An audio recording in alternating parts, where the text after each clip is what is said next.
सत श्री अकाल जी, मैं योगेश गुरना ते तुसी देख रहे हो इंडोज टीवी ऑस्ट्रेलिया। लो जी जनाब, लैके हाज़र हाँ फेवरेट प्रोग्राम थोड़ा सारिਆਂ ਦਾ ਲੈਜੈਂਡਸ ਆਫ ਪੰਜਾਬ, ਜਿਹਨੂੰ ਤੁਸੀਂ ਸਾਰੇ बहुत प्यार दे रहे हो। अजकल तो आप गल कर रहे हैं, जानकारियां शेयर कर रहे हैं ਤੁਹਾਡੇ ਨਾਲ पंजाबी म्यूजिक ते फिल्म इंडस्ट्री के ਲੈਜੈਂਡਸ दियां। सो अज आप गल करनी आ तुण तुण करके वजदी हुई तूंबी दी, एक वखरे जे अंदाज दी ते दिल खिचवें बोलां दी, जिहड़े कहंदे ने कि विस्की दी बोतल वर्गी मैं एक कुड़ी फसा ली है। नहीं मैं नहीं फसाई तेरे नहीं करारा मैनू पटिया, ओ दस मैं की प्यार विचों खटिया, तेरे नहीं करारा मैनू पटिया। या फिर हो सतगुर नानक तेरी लीला न्यारी है, रीजा लाला वेंदी दुनिया सारी है। अज आप गल करनी है जी ਲੈਜੈਂਡਸ ऑफ पंजाब दे विच उस्ताद यमला जट जी दे बारे। सतगुरु नानक तेरी लीला न्यारी है, नीजा लाला वेंदी दुनिया सारी है। क्योंकि पंजाबी म्यूजिक इंडस्ट्री दे विच सब तो वड्डा ते उच्चा रुतबा रखते ने उस्ताद यमला जट जी।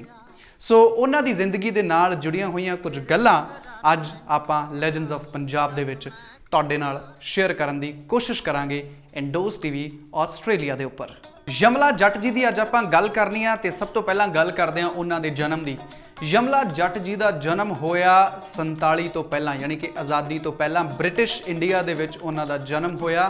ते जन्म होया फिलहाल हुण वो जिहड़ी जगह है वो पाकिस्तान दे विच मौजूद है।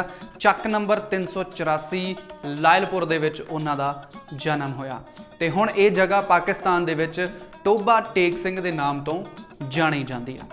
तो खास गल तुहानूं दसां कि यमला जट जी का जिहड़ा पहला गाना सी वो 38 सालां दी उम्र दे विच रिकॉर्ड होया। 38 सालां दी मतलब ऑलमोस्ट अद्धी लाइफ वो अपनी स्पेंड कर चुके सी, गुजार चुके सी। अद्धी लाइफ निकलण तो बाद उन्होंने अपना पहला गाना रिकॉर्ड करवाया। तो जन्म स्थान उन्हां दा हुण जिहड़ा वो पाकिस्तान दे विच मौजूद है। यमला जट जी जो आप याद करते हैं, हुण भी उन्होंने गाने रीमिक्स हो के अजकल अपन गड्डियां दे विच अपने घरां दे विच वजदे ने, ते बड़ा चंगा लगता जो भी आप उन्होंने गाने सुनते हैं। तो कोई भी अपने घरां दे विच धार्मिक समागम होवे या किते भी कोई भी धार्मिक समागम होवे तां अक्सर सतगुर नानक तेरी लीला न्यारी है, रीजा लाला वेंदी दुनिया सारी है, ये गाना ये शब्द वजदा सानू अक्सर सुनाई दे जाता है। यमला जट जी की जो आप गल करते हैं तो मल्लो मल्ली कन्नां नूं हथ लग जाते हैं, बिकॉज उन्होंने जो भी गाया वो सुपर डुपर हिट होया। खास तौर पर अपने समय के दौरान, हालांकि यमला जट जी 1991 के विच ही इस दुनिया नूं अलविदा आख के जा चुके हैं। मतलब ऑलमोस्ट 30 साल उन्होंने हो चुके हैं। अज वो साडे विच मौजूद नहीं है। 30 साल पहला वो सानू छड्ड के जा चुके हैं, पर अज भी उन्हां दे गाने साडे विच उवें दे ही उवें जिउंदे ने जिवें कि 30 साल 40 साल 50 साल पहलां उन्हां दे गाने जिउंदे सी। इदां लगदा उन्हां दा कोई भी गाना आपां सुन लईए, यही खासियत हुंदी है एक लेजेंड दी। इसे करके यमला जट जी नूं अज भी बड़े मान सत्कार दे नाल याद किया जाता, क्योंकि उन्हां दा कोई भी गाना सुन लीए वो कदे भी ऐ नहीं लगता कि ये गाना इन्ना पुराना है। हमेशा जिन्नी भी वार उन्हां दा गाना भावें गड्डी दे विच रिपीट ते सुन लीए, वो इदां ही लगता भी जिवें ये गाना बहुत थोड़े दिन पहलां ही आया है। बड़े ही सुच्चे जे बोल ते तुण तुण करके वजदी तूं भी। हालांकि हुण तां रीमिक्स दे विच गाने वजदे ने, पर ओरिजिनल गाने भी जदों उन्हां दे सुणदे आ तां मन नूं एक सुकून मिलदा, एक तसल्ली जी मिलदी आ। मन अकदा नहीं, थकदा नहीं। इदां लगदा भी कोई गल नहीं, जे हुण गाना मुक गया तां रिपीट ते ला के रखो। इन्ना ज़्यादा स्पष्ट लफ्ज़ां दे विच ओह बड़ा सिंपल जे अंदाज दे नाल ओह डिलीवर करदे सी शब्दां नूं ते ओह गाना गाउंदे सी। शायद इसे करके ही विस्की दी बोतल वर्गी ये गाना ते दूजा तेरे नहीं करारा मैनू पटिया, दस मैं की प्यार विचों खटिया। ये गाने जो अज भी सुनते हैं तो इदां लगता भी थोड़े दिन पहले ही या कुछ समय पहले ही ये गाने आए ने, क्योंकि बड़े वखरे ते निराले अंदाज दे नाल वो गाउंदे सी ते उन्हां दा अंदाज ही सारिआं नूं पसंद सी। ते इसे करके उन्हां दे गाने अज भी सानूं पुराने नहीं जापदे, फ्रैश लगदे ने जदों भी आपां सुणदे हां। यमले जट दी तूंबी दे सब राग चुरा के ले गए। और जी यमले जट दी तूंबी दे सब राग चुरा के ले गए। ऐ लगदा है किसे रानी नूं जिद्दां चोर विआ के ले गए। उच्चे किसे दरख्त दे उत्ते हो बैठा तां कर लौंदा, मरनो मैनू बचा लो लोको विरसा तरले पौंदा, मरनो मैनू बचा लो लोको विरसा तरले पौंदा। यमला जट जी की गल कर रहे हैं अज आपां, ते उन्हां दी गायकी की सिक्ख्या की गल करां, ट्रेनिंग की गल करां तां पंडित दयाल ते चौधरी मजीद कोलों दो उस्ताद उन्होंने अपनी जिंदगी दे विच धारे, जिन्हां दे कोलों उन्होंने गायकी की सिक्ख्या लई। 1947 तो पहला जिद्दां कि मैं दस्सिया कि उन्हां दा परिवार पाकिस्तान वाले पासे रहिंदा सी। 47 तो बाद उन्हां दा परिवार लुधियाना शहर दे विच आ गया ते लुधियाना शहर दे जवाहर नगर दे विच उस्ताद यमला जट जी ने रहना शुरू कर दिता। सिर्फ 16 साल की उम्र दे विच उस्ताद यमला जट जी का विआह कर दिता गया ते उन्हां दे घर 7 औलादां ने जन्म लिया, जिन्हां दे विच 2 बेटियां ते 5 पुत्तर शामिल सी। बहुत घੱਟ लोग ये भी जानते हैं कि उस्ताद यमला जट जी के दुगाना गीत भी काफ़ी ज़्यादा रिकॉर्ड होए। हालांकि जिन्ने गाने उन्होंने फेमस होए वो सिर्फ सोलो ट्रैक ही फेमस होए, पर उन्होंने उस time they which all India radio की रिकॉर्डिस्ट महेंद्रजीत कौर दे नाल काफ़ी ज़्यादा दुगाना गाने रिकॉर्ड किए।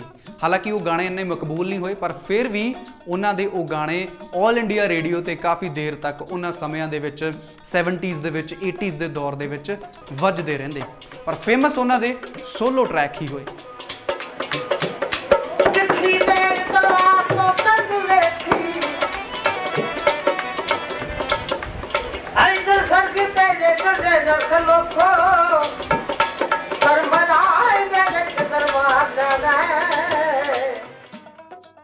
उस्ताद यमला जट जी दीयां गल्लां अज आपां तुहाडे नाल इंडोज टीवी ते शेयर कर रहे हैं। उस्ताद यमला जट जी जाने जांदे सी अपनी करारी गायकी दे लई। उस्ताद यमला जट जी की एक खासियत है अज भी ते उन्हां समयां दे दौरान भी जदों वो सुपरस्टार सी पंजाबी म्यूजिक इंडस्ट्री दे विच। खास तौर ते उस्ताद यमला जट जाने जांदे सी अपने स्टेज शोज़ दे लई।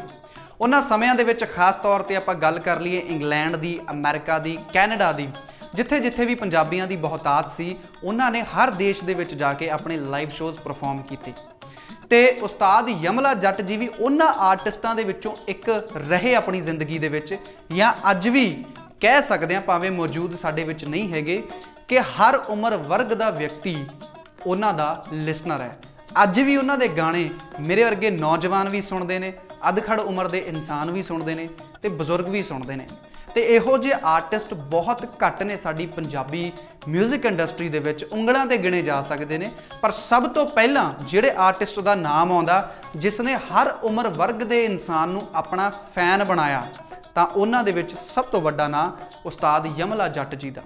क्योंकि जदों भी लाइव शोज़ लगदे सी, भावें विदेश की धरती ते भावें साडे देश की धरती ते, ਤਾਂ ਉਹਨਾਂ ਨੂੰ ਸੁਣਨ ਵਾਲਿਆਂ ਦੀ ਕਰਤਾਰ ਦੇ ਵਿੱਚ ਸਭ ਤੋਂ ਪਹਿਲਾਂ ਅੱਗੇ ਮੇਰੇ ਵਰਗੇ ਨੌਜਵਾਨ 18 20 22 26 28 30 ਇਸ ਏਜ ਗਰੁੱਪ ਦੇ ਨੌਜਵਾਨ ਬਹੁਤ ਜ਼ਿਆਦਾ ਹੁੰਦੇ ਸੀ, ਕਿਉਂਕਿ ਉਹ ਹਰ ਇੱਕ ਏਜ ਗਰੁੱਪ ਨੂੰ ਟਾਰਗੇਟ ਕਰਕੇ ਗਾਉਂਦੇ ਸੀ। ਉਹਨਾਂ ਦੀ ਗਾਇਕੀ ਇਦਾਂ ਦੀ ਸੀ ਕਿ ਹਰ ਏਜ ਗਰੁੱਪ ਦੇ ਬੰਦੇ ਨੂੰ ਉਹਨਾਂ ਦੀ ਗਾਇਕੀ पसंद आती सी। शायद इसे करके ही क्योंकि 50s 60s का जोड़ा दौर सी, इस दौर के उन्हों की जी कि लोकप्रियता सी वो काफ़ी ज़्यादा उचाइयां ते सी। ते 1956 दे विच उस टाइम साडे देश के तत्कालीन प्रधानमंत्री जवाहर लाल नेहरू वालों भी उन्होंने गोल्ड मैडल के नाल सन्मानित किया गया, बिकॉज उस टाइम हर बंदा उन्हों का फैन सी, अज भी है भावें, पर उन्हों की लोकप्रियता काफ़ी ज़्यादा उच्चे लेवल पर सी उन्होंने दिनों के। खास तौर पर वो हर एक दे फेवरेट सी। ते एक होर खास गल जिहड़ा 60s का दौर सी, उस टाइम साडे कोल सिर्फ रेडियो अवेलेबल हुंदा सी ते ऑल इंडिया रेडियो की रीच ही ऑलमोस्ट पूरे हिंदुस्तान दे विच हुंदी सी। सब तो वड्डा एंटरटेनमेंट का सोर्स ऑल इंडिया रेडियो ही हुंदा सी ते रेडियो के जरिए ही उस्ताद यमला जट के गाने हर एक पंजाबी के कन्नां दे विच पैंदे सी। ते फिर जदों कन्नां च पै जांदे सी ते फिर हर एक पंजाबी के मूहों उन्हां दे गाणियां दे बोल ही निकलदे सी, भावें गल होवे कि सतगुरु नानक तेरी लीला न्यारी है या फिर तेरे नहीं करारा मैनू पटिया। सो इसे करके हर एज ग्रुप का बंदा उस्ताद यमला जट जी का फैन सी। 1991 दे विच उन्होंने इस जहान नूं अलविदा आख्या। 77 सालां दी उम्र दे विच वो इस जहान नूं अलविदा आख के चले गए 1991 दे विच।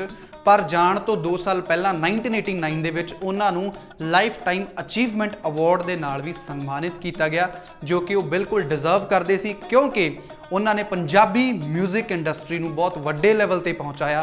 ते पंजाबी म्यूजिक इंडस्ट्री दे पहले सुपरस्टारां दे विचों एक नाम यमला जट जी का आउंदा है ते हमेशा ही आउंदा रहूगा।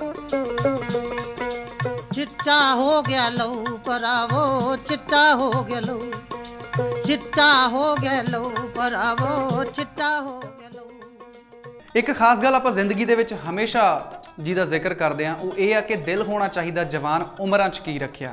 ये गल बिल्कुल लागू होंदी है उस्ताद यमला जट जी उपर, बिकॉज जिद्दां कि मैं तुहानूं दस्सिया स्टार्टिंग दे विच कि 38 सालां दी उम्र च तां उन्होंने अपना पहला गाना रिकॉर्ड कराया। 38 साल मतलब अद्धी उम्र उन्हां दी गुजर चुकी सी। उन्होंने जिन्ने भी गाने गाए, उन्होंने जिन्ने भी गाने हिट होए, 50 साल 60 साल 70 साल की उम्र तक वो लगातार एक्टिव रहे। इस जहान नूं अलविदा आखण तक वो गाउंदे रहे, जिन्ना कि भी वो गा सकते सी, पूरी तरह एक्टिव रहे। उन्होंने यंगस्टरां नूं पसंद आउण वाले गाने 50 साल 60 साल की उम्र दे विच गाए। सो उन्होंने मिल के इदां लगदा सी, उन्हां दी एज भी काफ़ी हो चुकी सी। उन्होंने मिलण वाले लोग जिहड़े वडभागे ने अज भी जिहड़े इस धरती ते मौजूद ने, जो उन्होंने मिले वो दसदे ने कि वो इन्ने कु ज़्यादा जिंदा दिल इंसान सी कि जदों भी कोई यमला जट जी नूं मिलदा सी, जदों उन्हां दी उम्र 70 सालां दी भी हो चुकी सी, तां किसी नूं ये फील नहीं वो होण दिंदे सी कि तुसीं एक 70 साल दे आर्टिस्ट नूं मिलण आए हो। उन्हां नूं मिल के इदां लगदा सी कि तुसीं एक 25-30 साल दे नौजवान नूं मिलण आए हो।